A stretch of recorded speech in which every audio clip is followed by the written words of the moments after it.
Jesse, is it not ignorant for the Democrats to kick McCarthy out? They should know he was outed by Republicans because he wasn't extreme enough for them, so they will try to vote in someone further right. Or is this a one-time thing for them to do just because they want to make true history and show how incohesive the right is? Okay. Here's the thing. There are multiple things at play here. Even with the Republicans who voted to bounce McCarthy, they all have different reasoning, and this is just the reasoning we can see. If you take somebody like Eli Crane out of Arizona or a Matt Rosendale out of Montana, these are our people, true believers who believe this country is in a dire situation and we can't have any more of the status quo. Okay, so those are the guys. Eli Crane, Rosendale, those types. Okay, they have different reasoning than someone like Gates. Matt Gaetz and Byron Donalds are already competing with each other in the Republican primary to be the next governor of Florida. That's what all this is about. That's why why do you think Byron Donalds has been such an outspoken advocate for Trump?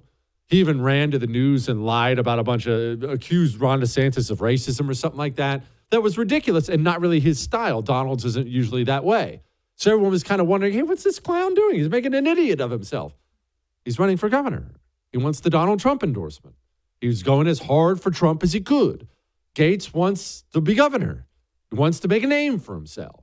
Their motivations are different than the others. And then there's still Nancy Mace. Nancy Mace, people looked at that list of people who bounced Kevin McCarthy, and they saw her name on there, and they thought, well, wait a minute, what's this squishy rhino doing on here? Well, she had her own reasons, petty reasons. Reasons are different. It's not simple, all right? It's complicated. Now, as far as the Dems go, what's going to happen from here? Are we going to get somebody further to the right? Well, there's going to be an interesting situation now, and this is going to take place a week from now, and it will be fascinating to watch. Here's the situation. Republican leadership, those are the people who are going to have a chance at being speaker. So you've already heard the names today. Steve Scalise, he's longtime Republican leadership. Jim Jordan, many others. They're going to run, or at least put their name in the hat to try to be speaker. It's all going to be Republican leadership types, right? Republican leadership types. Now, Republican leadership types, they enjoy being in leadership. Plenty of perks that come with being in leadership. What they don't like, what they have never tolerated in the past is some young upstart challenging their power and taking them out. That's not something that has been done. Look, you heard McCarthy reference it earlier when he was talking about Nancy Pelosi, when he was talking about his conversation with Nancy Pelosi. Listen to this conversation he has with her about protecting the institution, and I was the first one to agree to allow one person to take me out. What's interesting? In today's world, if you're sitting in Congress and you took a gamble to make sure government was still open, and 8 people can throw you out as speaker, and the Democrats who said they wanted to keep government open, I think you've got a real divide. I think you've got a real institutional problem. It was in this room, after we had won the majority, I had become speaker last, and Nancy Pelosi came to me. She was speaker at the time on the way out. And I told her I was having issues with getting enough votes. And she said, what's the problem? I said, they want this one person can rule you out. She was the only speaker to have changed that rule. I had the power to call the vote on her, but I never would. I lost. It doesn't matter for the one person can vote you out. Okay. Kevin McCarthy, remember he was given a list of demands from those 20 people on the right before they would allow him to become speaker. You remember that, right? He kept missing the votes and missing the votes and missing the votes, and he had to sign on for this agreement before they would vote for him. And he signed on to it. In fact, violation of that agreement is why he's no longer speaker. But as part of that agreement, it was, hey, one person can bring up this vote and vote out the speaker. Well, someone just did it. The Speaker of the House of Representatives just lost his job because one person brought the vote to the floor.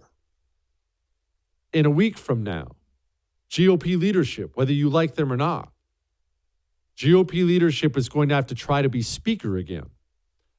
And It's going to create a very interesting situation. And don't freak out about this situation. But you know what? Pause on this before I get to the interesting situation.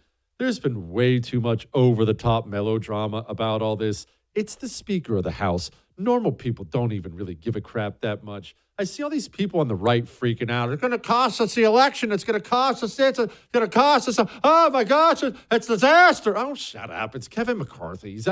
He lost his job for a week. Okay, who cares? Anyway, it's going to create a very interesting situation for whoever wants to be the next speaker. Because whoever wants to be the next speaker, you would think he's going to be in the same situation McCarthy was in. He's going to want those, he's going to need, frankly, our majority is so small, he's going to need those hard right votes, those Freedom Caucus votes. Those Freedom Caucus members are going to hand the next wannabe speaker the same list of demands they handed Kevin McCarthy in order to be speaker. But the next wannabe speaker is going to have just watched the last speaker be removed from office because of that list of rules. And the next wannabe speaker is not going to want to agree to that list of rules. How that's going to work out, I don't know. I do know this. It's going to be wildly entertaining, and it's nothing you should stress about. Speaker of the House, who gives a crap? Care about the cost of eggs. Now, to what this guy just said, is it not ignorant for Dems to kick him out? Essentially, he was saying he's the best they're going to get. That's essentially what the guy was saying. Well, this is the difference in mentality, though, between the Democrats and the Republicans. The difference in mentality is this. Republicans, and this includes, when I say Republicans, I'm actually not just calling out the GOP elected representatives in the House and Senate. What I'm about to say is going to actually describe most of radio, TV, most of the pundits you see, follow, listen to out there. Most of them, I would put them in this category, at least somewhere in this category. The difference between Democrats and Republicans is this. Republicans always have the Republican Party on their mind and trying to help out the Republican Party. I want to do not the country, never the country, these people. It's always the Republican Party. Is this best for the GOP? What if this makes the GOP look bad? What if this loses the GOP in election? What about the GOP? The GOP, guys, the GOP. But Democrats don't think that way. They used to. This Democrat Party doesn't think that way. These are communists now. Republicans care about Republicans. Democrats care about burning down America. Democrats don't meet you halfway because something is good enough. Hey, guys, let's just accept McCarthy. He's good enough. He's okay, guys. That's GOP mentality. That's GOP thinking. How many times have you heard or thought or even said yourself, hey, we have to accept this because it's the best we're going to get. Hey, we have to accept this guy because he's the best we're going to get. We have to do this because it's the best. It's the best we're going to get. When's the last time you heard a Democrat say, look, we have to do this. It's the best we can get. Name me the time. Someone, name me a time. Name me a time. Name me a time. You can't, because they don't talk that way, because they don't think that way. They're interested in victory.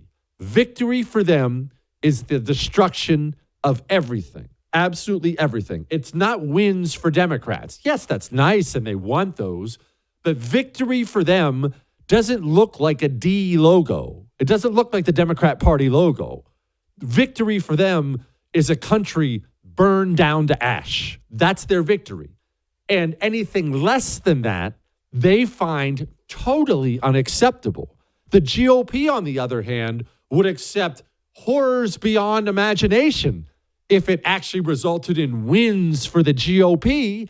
That's the difference between how Republicans think and Democrats think. Republicans are worried about Republicans. Democrats are worried about destruction. That's why they have won the culture wars and we have lost. They're the only ones actually trying to fight them.